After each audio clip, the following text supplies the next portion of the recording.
saw this work as important for anyone on the path of individuation.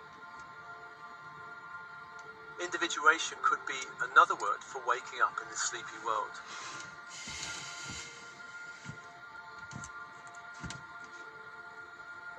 Carl Jung saw the shadow as containing both light and dark energies.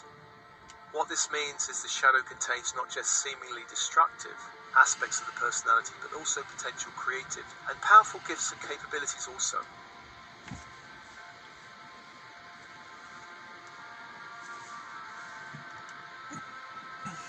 This Ascension News offering came about because of a comment on a recent transmission called Angelic and Star Races Support. The comment was about whether this track was, quote, harmful to the shadow self, because I do not want her harmed in any way or the connection to my natural darkness, end of quote. So it seemed this was a natural nudge from the universe to speak about the important topic of shadow selves.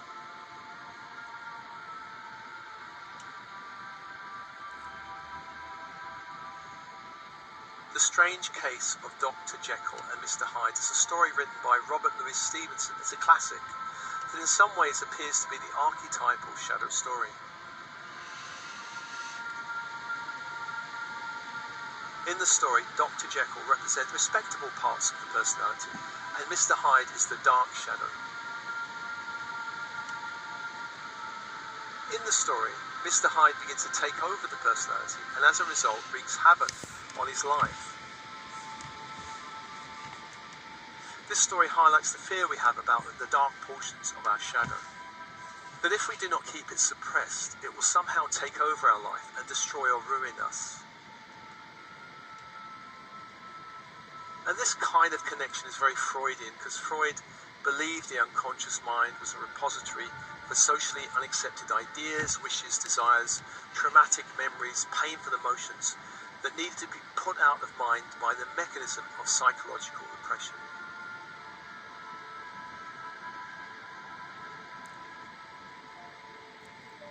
For me, there's a better story that highlights what the shadow is really about. And this story comes from that wonderful book, Embracing Ourselves, by Hal and Sidra Stone. I've summarized the story somewhat. Once upon a time, there was a tigress who was about to give birth. One day she was out hunting when she came upon a herd of goats. She gave chase, and even in her condition managed to kill one of them. But the stress of the chase forced her into labor, and she died as she gave birth to a male cub. The goats who run away returned when they sensed the danger was over. They approached the dead tigress. They discovered the newborn cub and adopted him into their herd. The tiger cub grew up amongst the goats, believing he too was a goat. All went well until one day an older tiger approached the goat herd, attacked and killed one of the goats. The rest of the goats ran away as soon as they saw the old tiger, but our little tiger, who believed he was a goat, saw no reason to run away. Of course he sensed no danger. Although the old tiger was a veteran of many hunts, he had never in his life been as shocked as he was when he was confronted by this young tiger. He did not know what to make of the tiger, who smelled like a goat, bleated like a goat, and in every other way acted like a goat. The old tiger grabbed the young one by the scruff of the neck, dragged him to a nearby creek, and showed him his reflection in the water. But the younger tiger was unimpressed with his own reflection. It meant nothing to him, and he failed to see his similarity to the old tiger. Frustrated by this lack of comprehension, the older tiger dragged the younger one back to the place where he'd made his kill. He forced the young tiger to take a bite from the dead goat. When the young tiger had finished chewing, he stretched, and then for the first time in his young life, he let out a powerful roar, the roar of a jungle cat. Then the two tigers disappeared together into the forest.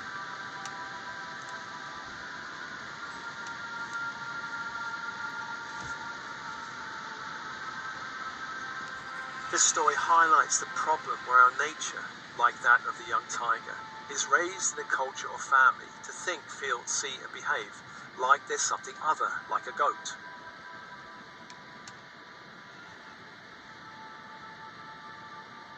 When our authentic self is hidden beneath layers of conditioning We will never be fully ourselves until something or someone comes along to wake us up.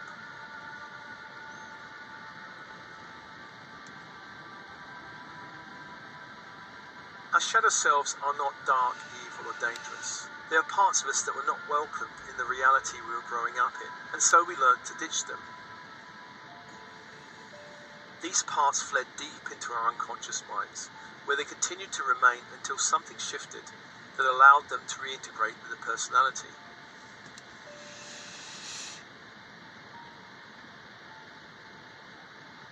The shadow is a container for all the aspects we have rejected while growing up.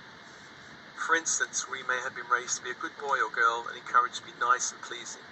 In such case, any hint of being too outspoken or loud or rebellious may well have been punished. At a certain point, this pleasing element became a primary self, and anything that ran counter to this way of being was rejected and lost over time.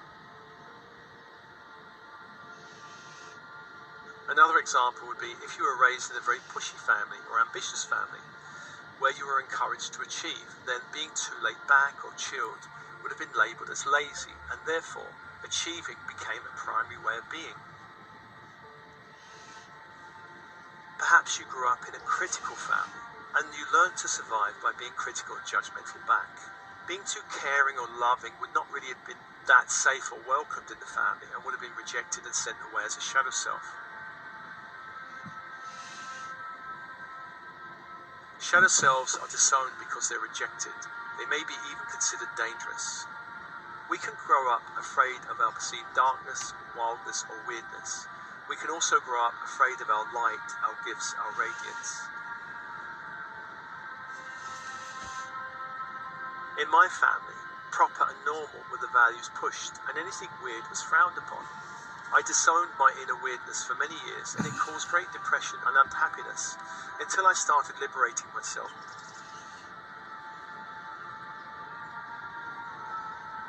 Religion has long created a deep and dark shadow in the psyche. It's common in the developed world to disown selves containing anything too sexual or anything containing strong emotions such as anger. Some contemporary spiritual systems encourage a banishing of ego parts, where perhaps even the entire ego is deemed bad and working against our light. Any spiritual system that demonizes the ego, our sexuality, or strong emotions will tend to create shadow.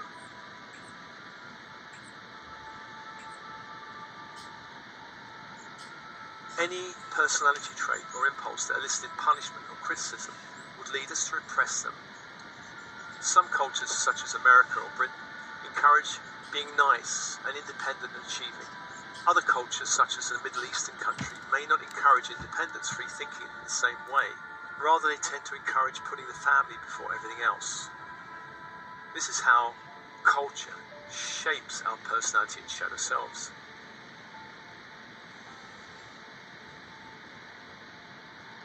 Education also creates primary and shadow selves. Any aspect that was encouraged and praised through school or university could tend to become a primary self. It could become who we think we actually are. In the Western world, primary selves tend to include pleasing, achieving, perfectionism, critiquing, being overly responsible, overly logical and rational.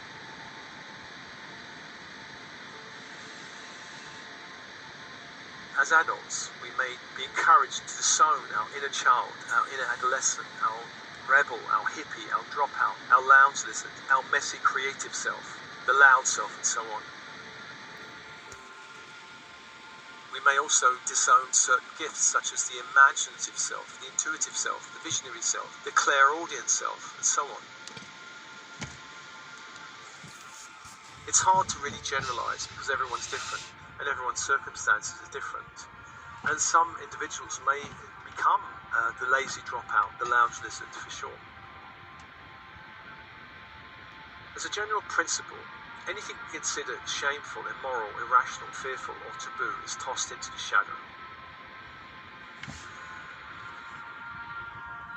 The shadow contains our gifts and talents because they're not wanted or valued in the family. And there's one example of a young woman who grew up in a family that valued academic achievement. They were very rational and heady. The daughter was not naturally academic. It was more heart-centered, emotional, and creative. This was not something the family encouraged or wanted. And when the young girl's art teacher came around saying that the daughter was exceptionally gifted in art, the parents rejected this and then strongly pushed their daughter to choose a more left-brain academic path. During this process, of course, she lost touch with her creative self. But later in life, when she began to wake up spiritually, she rejected the career path she was on. And her process was then to reclaim this creative self. And this is a path she's still on, since the force of rejection in her family was very strong.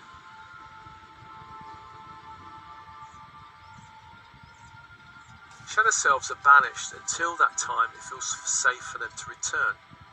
And this can happen during any personal exploration, therapy method. It can also happen when we begin to wake up spiritually.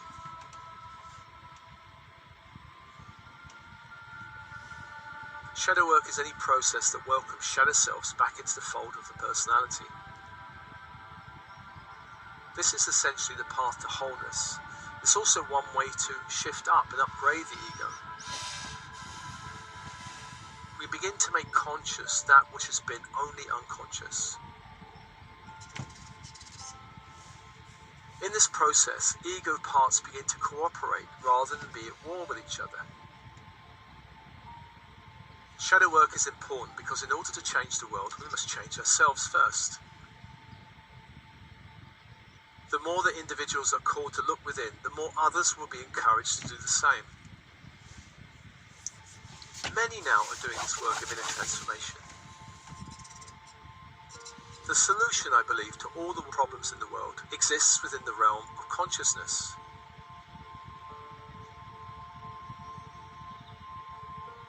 Many conflicts will end as individuals embrace their own shadows instead of attacking the perceived enemy or darkness in the world.